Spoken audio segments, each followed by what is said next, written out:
Amidst a heated argument, my son declared, "I've forever cherished Mom above you. You're so irritating." That's why she departed. 2 days hence, 2 a.m. incoming call. "Father, my payment card was refused.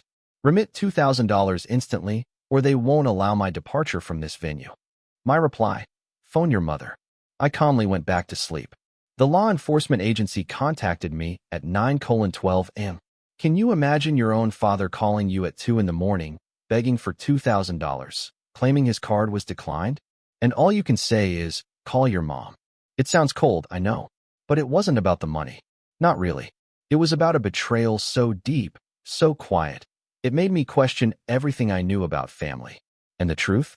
It began with my own son's words, cutting me to the bone, just 2 nights before.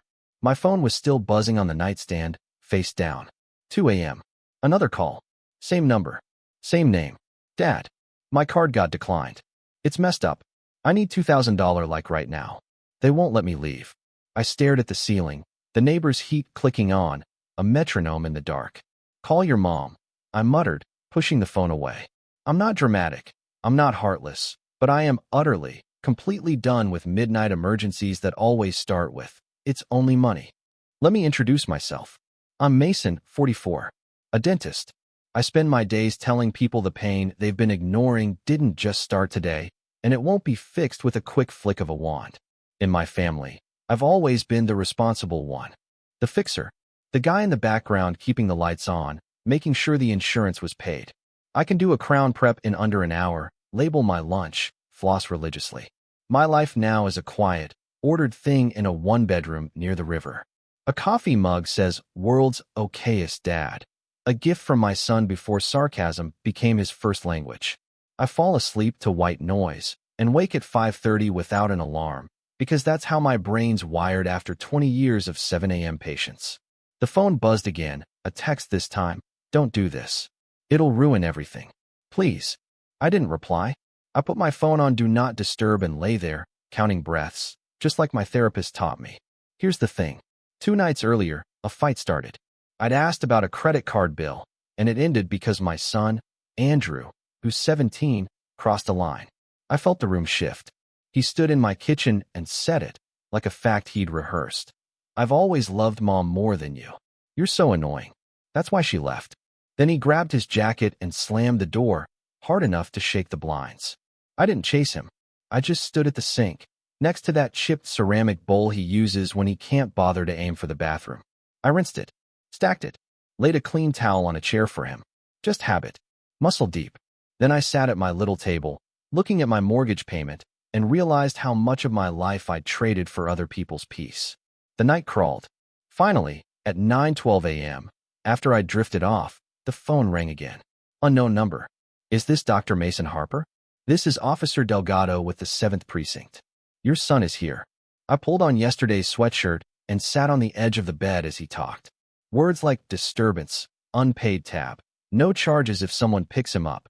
In the background, I could hear Andrew's voice, defiant, then small, echoing down a hallway. "I'll be there," I said. I hung up and stared at my reflection in the black TV screen. 44. Tired. Jaw clenched. I rubbed my eyes. I told myself the same thing I tell patients who think a tooth will fix itself. Avoidance is expensive. I grabbed my keys. Let me back up. I grew up in a house where love sounded like, "Be useful." My brother, Ethan, got all the shine. I got the shovel. He was funny, magnetic, the kind of kid who could break a window and get a hug for being spirited. I was the one you asked to move chairs, run errands, stay late to lock up. That pattern stuck to me like a shadow. 3 quick scenes. I'm 16, scrubbing casserole off a pan while Mom laughs with Ethan's friends in the living room. "Maze, could you be a doll and take out the trash?" "Sure," I say, because that's the script. They all go to the movies. No one realizes I never came back inside. I'm 24, in dental school, scrubbing coffee stains out of my one white coat in a bathroom sink, while Ethan texts me a photo of the SUV Dad co-signed for him. "Proud of you, kid," Dad says to Ethan at Thanksgiving. To me, "You'll figure it out." I nod, because that's my role. I'm 31, married, holding a newborn who won't stop crying. My wife, Lauren, is scrolling on the couch. "He likes you more," she says. "You're calmer." I tell myself, that's love. I rock him until my arms go numb. The money piece. It started slow, then all at once. 5 years ago, after my parents announced they were downsizing, Mom called. That voice she used when she wanted something to sound like my idea. Honey, the house means so much to the family. Your grandparents built it with their hands. It would break my heart to sell to strangers. What are you asking? I asked. Could you take over the mortgage while we transfer things? Just until we figure out the estate. Keep it in the family. It was $331,742.19 remaining, fixed at 3.9%. I ran the numbers. I could shoulder it, barely. Lauren said, it's your family. Do what you need to do. So I did. I refinanced, prevented a sale to a developer. For 5 years, I carried that note. $1,887 a month plus escrow. Property tax spikes. A new roof after a windstorm. I mowed the lawn on Saturdays. Painted the porch. Replaced the water heater in February. I didn't complain. I told myself I was preserving something. Thank you, Mason. You're a saint, Mom would say. Saints aren't on deeds, apparently. 2 months ago, I stopped by the county recorder's office for a plat map, a small thing for a fence permit for the tenant I'd placed downstairs to offset costs. The clerk, with her coffee-stained smile, typed the parcel number and frowned. Looks like we processed a quick claim on this parcel last year, she said. No, I said automatically. Must be a different lot. She rotated the monitor. My parents' names rolled across the screen. Then, grantee Ethan Harper and Sheila Harper, husband and wife, as joint tenants. Date recorded, 11 months ago. My name didn't appear anywhere. You know that feeling when Novocaine misses a spot, and you hit a nerve you didn't even know was exposed? Can I get a copy? I asked. She printed it, $2 a page. I paid cash and carried the paper to my car like it might disintegrate if I breathed wrong. I called Mom. Oh, she said. First word sugar, second word vinegar. We were meaning to tell you. Ethan has the kids. It just made sense. Mom, I said, I've been paying the mortgage. Well, she said softly, you're so good with money. We knew you'd understand. I didn't yell. I didn't hang up. I just sat there, staring at the words quick claim deed, while my tongue felt too big for my mouth. That night, I pulled a box of documents from the closet and started what I refused to call a revenge folder. Receipts, that's all. I printed 5 years of bank statements, mortgage drafts highlighted. The original refinance letter, my name is borrower. Emails from Mom, phrases like, we so appreciate you taking this on, and you're keeping our legacy alive. A text from Dad, we'll make it right when the estate settles. I read the loan docs cover to cover, the way I read consent forms at work, so no one gets surprised. Clause 4.7. Borrower shall not transfer any interest in the property without lender's prior written consent. I didn't see any consent. I emailed the recorder for a full PDF of the deed transfer. Cross-checked dates with my autopay. I screenshotted a group text where Ethan asked if he could host a little get-together at my place. That turned into a loud party at the house I was still insuring under my policy. Lauren and I were already separated by then. Different story, different wound. We were amicable on paper, in practice. Co-parenting a teenager who'd learned early that triangulation is a sport. Why do you care about a house you don't even live in? Andrew asked when he saw my spreadsheet at the kitchen table, my eyes sore. Because I was asked to carry it, I said. He shrugged. Grandma says you're obsessed. Small cuts. Death by 1,000 of them. I kept gathering. Quietly, I requested the lender's correspondence file. Asked my accountant to prepare a simple timeline of payments and tax deductions. Printed the hazard insurance declaration naming me as primary insured. I built a binder. Tabs for mortgage, taxes, insurance, correspondence, deed. I didn't go nuclear. I didn't freeze accounts. I didn't call a reporter. I just kept going to work, drilling, filling, polishing, telling people, conditions don't improve because you hope they will. They improve with treatment plans and follow through. Meanwhile, the family chorus turned up the volume. You're selfish, Mom texted when I declined to pay for Ethan's new fence, because the kids need a safe yard. Think of the children, Ethan called. Bro, it's not that deep. You're a dentist. You're fine. My son rolled his eyes at dinner. You could just let it go. Then Lauren, in the driveway, voice low, eyes pitying. Sometimes you make things harder than they need to be. I breathed. I filed. I went for runs at dawn. I counted the call attempts on my lock screen. 14 in a day, 22 the next, 31 when I stopped answering. 2 nights before that 2 a.m. call, Andrew had launched his words like darts. I love Mom more. You're so annoying. That's why she left. I rinsed the bowl. I didn't say, son, I funded your mother's graduate classes, your braces, your summer camps, and the mortgage on a house I don't own. I didn't say, I'm tired. I said, okay. Officer Delgado slid the clipboard across the counter. The 7th precinct smelled like old coffee and floor cleaner. Andrew sat on a plastic chair, hood up, eyes red. You good? I asked. Silence. Let's go, I said. In the car, he watched the window. I'm not giving you money for club tabs, I said, evenly. He scoffed. I didn't even drink. It's a cover charge. My friends, call your mom, I said again, gentle but firm. At a red light, he muttered. You're such a buzzkill. We drove in quiet, the kind that fills every crack in the dash. 2 days later, my mother texted. Family dinner. Sunday, 5 p.m. Non-negotiable. We need to talk. I brought the binder. Their dining room smelled like rosemary and staged harmony. Ethan's kids chased each other. Sheila poured wine. Mom arranged napkins like origami. Dad stood at the head of the table, under the framed photo of the house, the one I painted. Let's be adults, Mom said, clasping her hands. Great, I said, and set the binder down. Ethan rolled his eyes. Is that your little scrapbook? Documentation, I said. Of what? Mom asked sweetly. I opened to the first tab. Mortgage payments, I said, sliding a stack of highlighted statements across. 60 payments. $113,220 in principal and interest. Another $18,400 in property taxes. $9,600 in insurance. A new roof, $7,850. Water heater, $1,200. Miscellaneous repairs, $2,320. I have receipts. Ethan laughed. You want a medal? I want clarity, I said. And consent. Mom blinked. Consent? I turned the page to the deed copy and the lender's note, red-boxed, clause 4.7. Mom, Dad, I said calm. You executed a quitclaim deed transferring the property to Ethan and Sheila while there was an active mortgage in my name.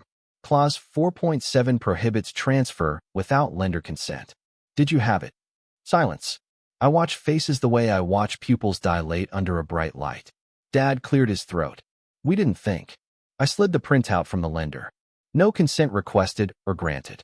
Here's the screenshot, I said, tapping my phone. The email thread, the date stamp, the subject line, the lender's compliance rep. Any unauthorized transfer constitutes a default. Lauren, who'd agreed to come for peace, shifted in her seat. Mason. I looked at Andrew. He was watching his fork. Ethan puffed up. You wouldn't. I'm not here to threaten, I said. I'm here to set boundaries and fix what you broke. Mom's voice sharpened. We did this for the children. For stability. I nodded. Then here's a stable plan. We correct title to reflect either my ownership or a recorded equitable lien for my contributions. We refinance if needed. We sign a written occupancy agreement if Ethan remains. We memorialize repayment, even if it's over time.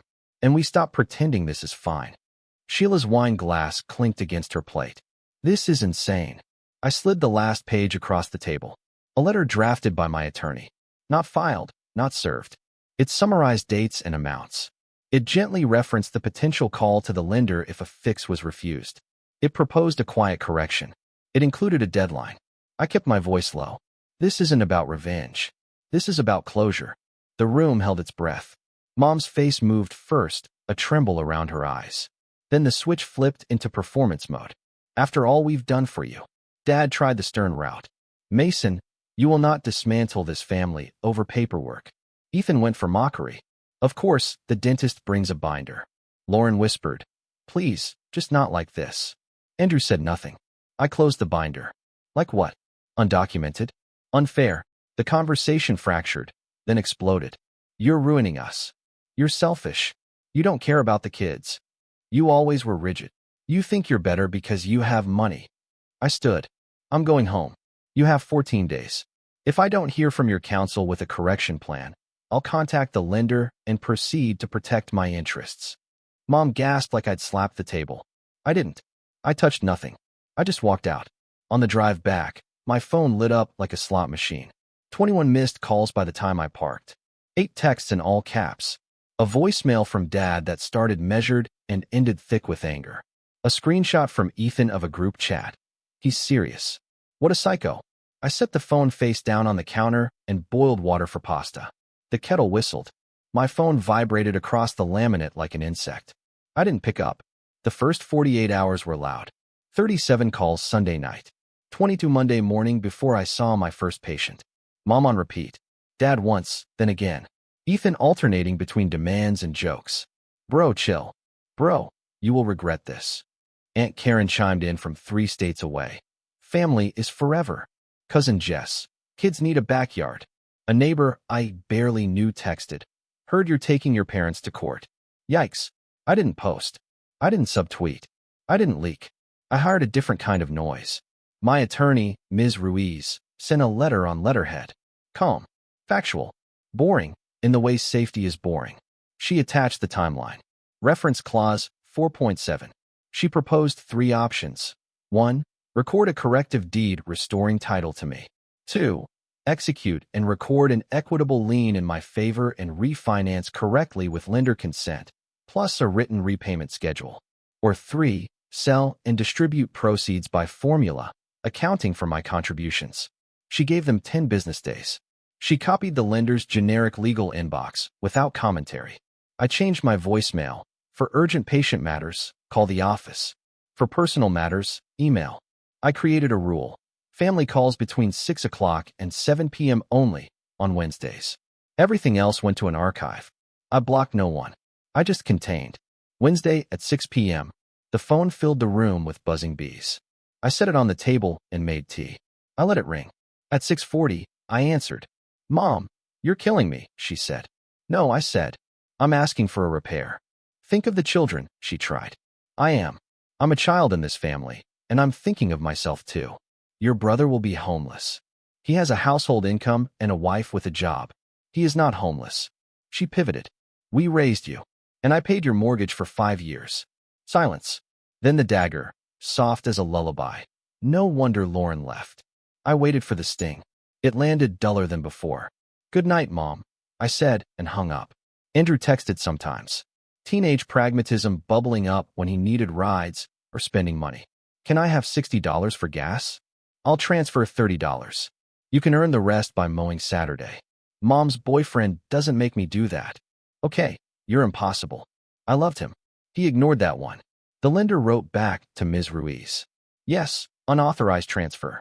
No, they hadn't noticed. Yes, they expected it to be corrected.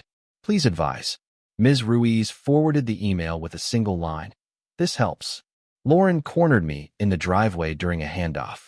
You're escalating, she said. I'm clarifying, I said. There's a difference. Andrew is anxious, she said. He says you're making everything about money. I'm making things about boundaries, I said. Money is the tool. She shook her head. You know, he said those things because he was hurt. I know, I said. I didn't throw them back. The call slowed, then changed shape. Guilt to bargaining. What if we put you on the deed now? Ethan texted, but we still keep it in our name so we can get a better rate? He actually typed that. Ms. Ruiz sent another letter. No. The 10th business day arrived. An email from a lawyer I didn't know, with a last name that sounded expensive. We propose to record a deed restoring title to our client's son, Mason Harper, subject to lender consent. We will also execute a written occupancy and repayment agreement with the current occupants, Ethan and Sheila Harper. Please provide preferred language for the equitable lien. I read it twice, then a third time.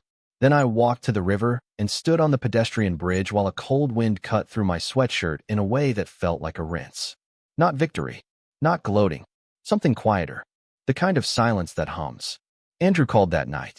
Grandma is crying, he said. Accusation balanced with confusion. I know, I said. Crying doesn't change facts. He was quiet. Are you mad at me? I'm disappointed, I said. Not in your words. In how little you believe mine. He sighed. Can I still come over this weekend? Yes, I said. He came at 7. He did not take off his shoes. He opened my fridge, gazed at the stacked meal containers, and said, You're so boring. I'm steady, I said. Sunday, I showed him the binder. Not all of it. Just one page. The clause. The timeline. His eyes moved, his jaw set. I don't care about this, he said. I know, I said. But I want you to know why I care. At 11:40 p.m., my phone rang. Mom again. I let it go. At 11:41, Ethan. Let it go. At 11:42, a number I didn't recognize. Officer Delgado again. Just a welfare check, he said. Your mother called in concerns. I laughed once. Not mean, just tired. We're fine, officer. Thank you. He paused, then said softly, You're not the first person to fix a mess they didn't make. I slept that night. Deep. No white noise. The next week, we met at a notary. Documents crisp. Ink cold. Ethan didn't look at me. Sheila wore sunglasses indoors. Mom didn't come. Dad signed with a sigh that tried to sound like a growl. The notary slid me a copy. All set, she said. I didn't high-five anyone. I put the documents in my bag and went to work. A double root canal at 2. A patient who fainted at 3:15. A child who got a dinosaur sticker at 4 and told me, very seriously, my tooth is brave. I believed him. The calls didn't stop, but the content changed again. Practical. When will the new lease be ready? Can we pay monthly? How much? Ms. Ruiz handled most of it. I paid her invoices on time. I slept with my phone in another room. I started swimming before clinic. The water felt like a different kind of quiet. Andrew didn't bring up the club. He didn't say he was sorry for what he said. I didn't ask for an apology on his schedule. I cooked his pasta on Sunday night. He ate 2 bowls and left his dish in the sink. I washed it. A habit dies last. A year later, people ask if things are better. I tell them the truth. Things are clearer. Ethan sends rent on the 1st. Sometimes he's late. The lease has late fees. He learns. Sheila plants tomatoes in spring and leaves a basket on my stoop in July without a note. I make sauce and bring a jar to the notary as a weird thank you no one asked for. Mom texts pictures of holiday tables I'm not invited to. I heart some of them. I ignore others. She adds a PS sometimes. You could always come back if you stop this. I don't reply to PSs. I reply to questions about Andrew's schedule. Pick up at 5. Great. We keep it like a calendar. Clean. Dad called me on my birthday. You did what you had to do, he said, voice small for once. I did what I should have done earlier, I said. But I'm learning. Lauren and I co-parent like 2 professionals who finally stopped trying to sell each other on a product neither wants. We exchange information. We draw lines. We don't pick scabs for sport. Andrew is still 17 in my head, even though he turned 18 last month. He asks for money less and works more. He got a part-time job at a hardware store. He thinks that's hilarious because I'm too fancy to know what a stud finder is. I show him how to balance a budget on an app and how to floss without bleeding. He never apologized for that line in my kitchen, not with words. Instead, he texted me a photo at 11:02 p.m. one night. His debit card with a 0 balance and a note. Figured it out. Worked an extra shift. NBD. I stared at it until the screen dimmed. The house. It's a house. A line on a ledger. A set of keys that live on a hook by my door with a little enamel tooth on the keychain. Because my assistant thought that was funny. It doesn't feel like an anchor anymore. It feels like a decision I hold. Closure isn't cinematic. It's paperwork and sleep. It's a voicemail you don't return. It's the second week in a row you wake at 5:30 and realize your jaw isn't clenched. It's paying an attorney and not resenting the bill because it bought you a kind of quiet you didn't know you could afford. I keep the binder on a shelf now, not in the closet, not under the bed. Visible. Not to gloat, but to remind myself that invisible work counts, even if no one claps. On the anniversary of the notary, I walked to the river with a small envelope. Inside was a brass key I'd kept on my ring for too long. It used to open my parents' back door before they changed the locks and forgot to tell me. It doesn't open anything now. I threw it in. It sank without drama. The water kept moving. I'm not the family wallet. I'm not the hinge everyone swings on. I'm a man who sets appointments and keeps them. I am the father who shows up, even when his kid calls at 2 a.m. for the wrong thing. I still answer the phone sometimes. I still say no more than I say yes. I still believe in repair over revenge. This isn't about revenge. This is about closure. I told them that night, and I meant it. I mean it more now. My name is Mason. I'm a dentist. I'm not invisible, and I'll never carry a house or a family on a promise no one will put in writing. So, tell me, what would you have done in my place? Have you ever had to choose between your family and your sanity? I really want to hear your thoughts down in the comments.